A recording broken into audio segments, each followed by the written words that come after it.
एकूणच सर्व परिस्थिती काय आहे, काय चाललेलं आहे याची कल्पना जयंतराव, बाळासाहेब आणि राज यांनी आपल्यासमोर मांडलेली आहे. एक गोष्ट मी आवर्जून सांगेन, एकूणच लोकशाहीसाठी, तिच्या रक्षणासाठी महाराष्ट्रातले सर्व राजकीय पक्ष एकत्र आलेले आहेत. आम्ही सर्व एकत्र येत असताना भारतीय जनता पक्षाला सुद्धा पत्र दिलं होतं, पण आज व्यासपीठावर आणि आमच्या कालच्या आणि आजच्या निवडणूक आयुक्तांच्या भेटीमध्ये भाजपाकडनं कोणी आलेलं नाही. हा विषय जो आहे तो गेल्या विधानसभेपासून सगळ्यांच्या लक्षात यायला लागला आणि एका पत्राचा उल्लेख जयंतरावांकडनं राहिला, तो त्यांनी मला सांगितला.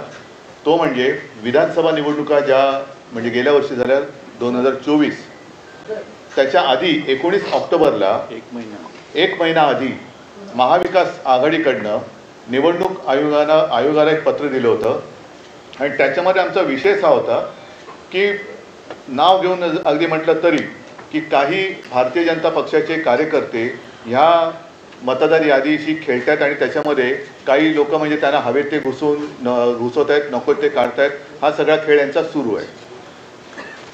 आता जसं या दोघांनी सांगितलं, अगदी हे पुरावे, ही काही यादी आम्ही घरी नाही छापलेल्या.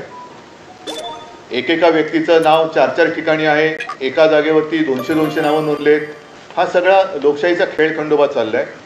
दोन्ही निवडणूक आयुक्तांना आम्ही सांगितले की एक तर इलेक्शन म्हणजे निवडणूक घ्यायची असेल ती निष्पक्षपातीपणाने झाली पाहिजे, नाहीतर इलेक्शनपेक्षा सिलेक्शन करून मोकळे व्हा.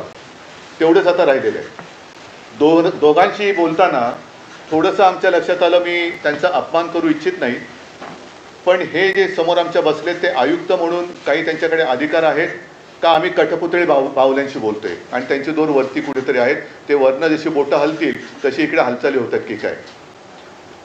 सगळे मुद्दे सांगून झालेले आहेत. याच्यामध्ये आणखीन एक मुद्दा जो आहे तो 1 जुलैचा कट ऑफ डेट, म्हणजे 1 जुलैनंतर ज्यांना 18 वर्ष झाली असतील त्यांना यावेळेला मतदानाचा अधिकारच मिळणार नाही. ही कुठली लोकशाही आहे. आणि हे सगळं बघितल्यानंतर आम्हाला असं वाटतं की ज्याप्रमाणे सर्वोच्च न्यायालयाने जसं काही पक्षांचे, काही प्राण्यांच्या केसेस या सुमोटो घेतल्या होत्या, तसंच आपल्या देशातल्या मनुष्य प्राण्यांची सुद्धा केस ही स्वतःहून त्यांनी घ्यायला पाहिजे आणि देशातली लोकशाही जगवण्यासाठी हा त्यांचा सुद्धा एक निर्णय त्याच्यामध्ये असायला पाहिजे. आम्ही राजकीय पक्ष म्हणून आमचं कर्तव्य करतोय, वेळोवेळी निवडणूक आयुक्तांकडे जातोय, दरवाजे ठोकतोय, पण दाद काही मिळत नाही. आमच्यावरती लोकशाहीच्या नावाने जर काही हुकुमशाही गाजवणार असतील तर ही हुकुमशाही आम्ही काही त्यांना गाजवू देणार नाही, हे तर नक्की आम्ही केलेलं आहे. थोडक्यात आज आमचं म्हणणं या दोन्ही आयुक्तांकडे, कारण काल दोन्ही आयुक्तांना आमच्या विरोधी पक्षांची किंवा आमच्या राजकीय पक्षांची, विरोधी नाही राजकीय पक्षांचे प्रतिनिधी मंडळ त्यांना भेटलं, शिष्टमंडळ भेटलं. त्याच्यात आम्ही केंद्राचे जे निवडणूक आयुक्त इकडे आहेत प्रतिनिधी त्यांना भेटलो. त्यांनी सांगितले की स्थानिक स्वराज्य संस्था आणि हा सगळा विषय हा राज्य निवडणूक आयुक्ताकडे येतोय. त्यांच्याकडे भेटलं आमचं दुसरं, त्यांनी सांगितलं मतदार यादीचा अधिकार हा केंद्राच्याकडे येतोय. मग नेमका याचा बाप कोण आहे, जबाबदारी कोणाची आहे, त्या निवडणुका आपल्या घ्यायच्या म्हणून घ्यायच्या आहेत.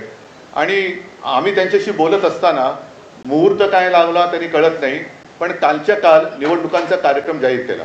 आम्ही त्यांना स्पष्ट शब्दात सांगितलेलं आहे की जोपर्यंत हा संपूर्ण निवडणूक मतदार यादीतला घोळ तुम्ही त्याच्यावरती काही स्पष्टीकरण किंवा तो सुधारत नाही, तोपर्यंत या निवडणुका होता कामा नयेत. सुप्रीम कोर्टाचा त्यांनी आदेश आम्हाला दाखवण्याचा प्रयत्न केला, पण सुप्रीम कोर्ट असं कधी कुठेही सांगत नाही की तुमच्यात काही दोष असले तरी चालतील, पण ह्या तारखेच्या आधी निवडणुका घेतल्याच पाहिजे. हा सर्वोच्च न्यायालयाचा काही तसा निर्णय नाही. त्यांनी सांगितले की या निवडणुका सदोष असता कामा नयेत आणि निष्पक्षपातीपणाने ते झाले पाहिजेत. आता या सगळ्या गोष्टी झाल्यानंतर दोन्ही आयुक्त समोर बाजूबाजूला होते. आम्हाला त्यांनी सांगितले की आम्ही याचा सकारात्मक विचार करतो आहोत. म्हटलं विचार करून चालणार नाही, या गोष्टी होता कामा नयेत. या गोष्टी होता कामा नयेत, कारण आपल्याला जो काही धक्का बसला होता विधानसभा निवडणुकीच्या निकालानंतर, त्या सगळ्या सत्ताधारी जे आता आहेत त्यांच्या सत्ता प्राप्तीच्या चोरवाटा आम्ही आता अडवलेल्या आहेत. या चोरवाट आहेत. मतचोरी ही चोरवाट आहे, पक्षचोरी ही चोरवाट आहे. त्याच्यानंतर आणखीन एक मुद्दा आम्ही सांगितलं, पण तो त्याचा पुढचा टप्पा आहे. पहिली मतदारांची यादी ही निर्दोष असायला पाहिजे, व्यवस्थित असायला पाहिजे.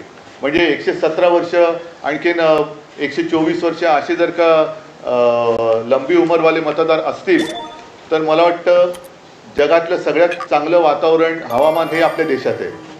कारण इकडे लंबी आयु दीर्घायुष्य भव म्हणतात ना, तसं झालेलं आहे. थोडक्यात एक तर निवडणूक आयोगाने एक स्वीकारलं पाहिजे की त्यांचा पुनर्जन्मावरती तरी विश्वास असला पाहिजे, आणि नाही तर जे मतदार हयात आहेत आणि त्यांचा मतदाराचा अधिकार हा हिरावून घेतला आहे, डिलीट केलेला आहे, मग त्यांच्यावरती सदोष मतवधाचा गुन्हा दाखल करावा का.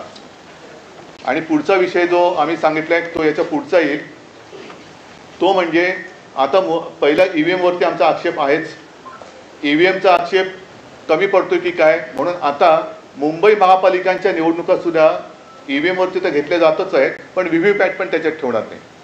हाही मुद्दा एक महत्त्वाचा आहे. म्हणजे तुम्ही काही पुरावेच ठेवायचे नाही. जर का तिथलं व्हिडिओ रेकॉर्डिंग मागितलं तर व्हिडिओ रेकॉर्डिंग द्यायचं नाही. मतदार यादीमध्ये सगळा गोंधळ करून ठेवायचा. मतदार याद्या मागितल्या तर त्या देत नाहीत. आणि म्हणून म्हटलं की ही काही लोकशाही तुम्ही हुकुमशाहीच्या पद्धतीने चालवत असेल तर ती आम्ही कदापि मान्य करणार नाही.